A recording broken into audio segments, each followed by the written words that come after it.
Lin Tian personally led the centaurs to their new living area. He told them this was a land of freedom, a place where races wouldn't hunt or discriminate against one another. The young centaur boy immediately threw himself into a pile of soft hay, laughing happily.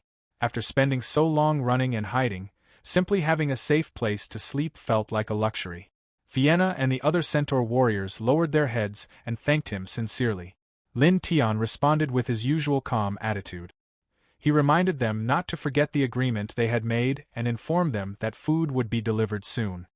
He also mentioned that, in a few days, the breeding program would begin. In his view, a powerful empire needed a variety of races, and the centaur cavalry would become an important part of strengthening the Goblin Empire. A faint, calculating smile appeared on his face as he thought about his future plans. He still intended to deal with the Goblin King in Savage Cave and help Gokong continue growing stronger. Before that, however, there was something else he needed to check. As he casually walked through the fortress corridors, Lin Tian suggested that Gobu Tian accompany him to inspect Abido's condition. For some reason, he had a feeling that something had gone wrong. The prison corridor was dark and gloomy. Their footsteps echoed through the silent hallway. When they arrived, the scene waiting for them looked like something out of a nightmare. Abido lay weakly on a pile of straw. Nearby, a goblin guard was sprawled in a pool of blood. In the center of the cell floor, a large black hole had appeared. Gobu Tian immediately assumed something had broken in from outside. He moved toward the hole, intending to investigate, but Lin Tian stopped him. His eyes had already pieced together what happened. This wasn't an attack from outside. It was an escape from within. The tunnel was the route the creature had used to leave. Every clue pointed to something far more dangerous than they had expected. Abido's abdomen had been torn open, leaving behind a horrifying cavity. The succubus looked exhausted and traumatized. Her face was pale and fear filled her green eyes. Between shaky breaths, she begged for help. Not long afterward, Catherine was called to the cell. She immediately used healing magic to close the terrible wound. Warm golden light surrounded Abido as her condition slowly stabilized. The moment she recovered enough to speak, she burst into tears. According to her, the child she had given birth to wasn't a normal child at all, it was a monster. She grabbed onto Lin Tian's clothes tightly as she described what had happened. The creature had consumed her internal organs for nourishment before forcing its way out of her body. Afterward, it killed the guard right in front of her and disappeared. Lin Tian listened quietly and asked her to describe the creature's appearance. He needed to know exactly what kind of being had been born. Abido recalled a pitch-black goblin with goat-like horns and eyes filled with malice. It hadn't looked like a child. It looked more like something that had crawled out of an abyss. After hearing her description, Lin Tian reached a troubling conclusion. The creature seemed to have inherited the violent instincts of goblins while also gaining the power carried within succubus blood. It might even possess potential approaching that of a demigod-level existence. The situation was slowly moving beyond what he had originally planned.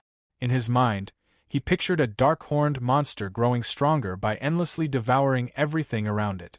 For the first time, Lin Tian began to realize he might have underestimated just how dangerous creatures from this world could become. Then a system notification suddenly appeared before him. The message announced that a brand new title had been created. The system congratulated Lin Tian on obtaining the title, Father of the Evil God.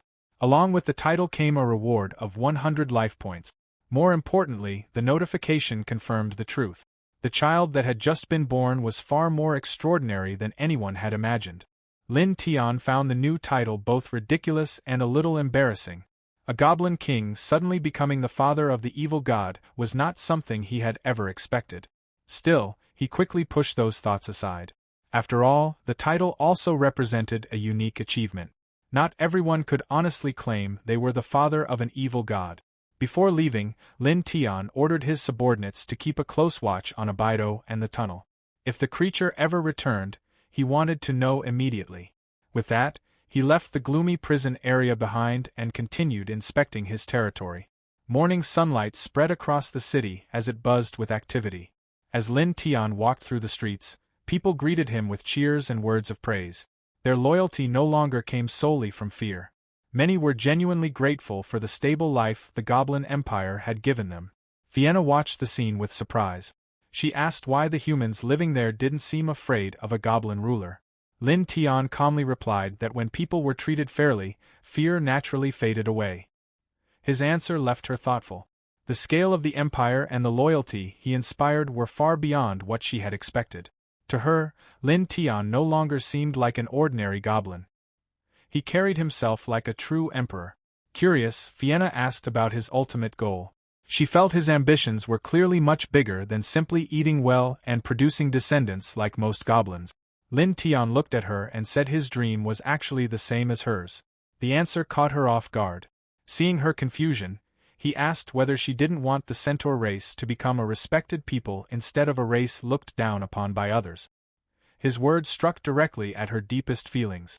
As he spoke, Lin Tian recalled the days when he had first arrived in this world. Back then, he had been trapped in the body of a weak goblin and hunted by humans as if his life had no value. Those memories of humiliation and hardship had become one of the driving forces behind everything he had built. If he couldn't live as an ordinary human, then he would make the name Goblin something the world could never ignore. He wanted goblins to become a symbol of dignity and strength. He wanted them to stand as equals alongside humanity. And his ambitions didn't stop there. One day, he intended to raise goblins above humanity itself, perhaps even above the gods. A fierce determination shone in his crimson eyes. Vienna stood quietly, stunned by the vision he described. For the first time, she began to see the future he was trying to create. Just then, Gokong suddenly interrupted. He scolded Vienna for allowing the king to walk on foot and suggested that she let Lin Tian ride on her back as proof of loyalty. The suggestion instantly made Vienna blush. Among centaurs, allowing someone to ride on their back carried special meaning. It was a deeply personal act that symbolized complete trust and submission. Gobu Tian quickly stepped in and told Gokong to stop talking nonsense, saying that Lin Tian surely had his own reasons. The conversation immediately became awkward. Lin Tian ordered everyone to be quiet. He acknowledged the customs of the centaur race and made it clear that he had no intention of forcing Vienna to do anything just to satisfy his authority. Hearing that only made Vienna's feelings grow more complicated. She gently bit her lip as her cheeks became slightly red. Lin Tian had shown respect for her people, and his vision for the future had deeply moved her. At that moment, she felt she had finally found a ruler worthy of following. After a brief hesitation, Vienna voluntarily invited Lin Tian to ride on her back. This time, it was Lin Tian who looked surprised. Centaurs were famous for their pride and stubbornness. He never expected Vienna to make such an offer on her own.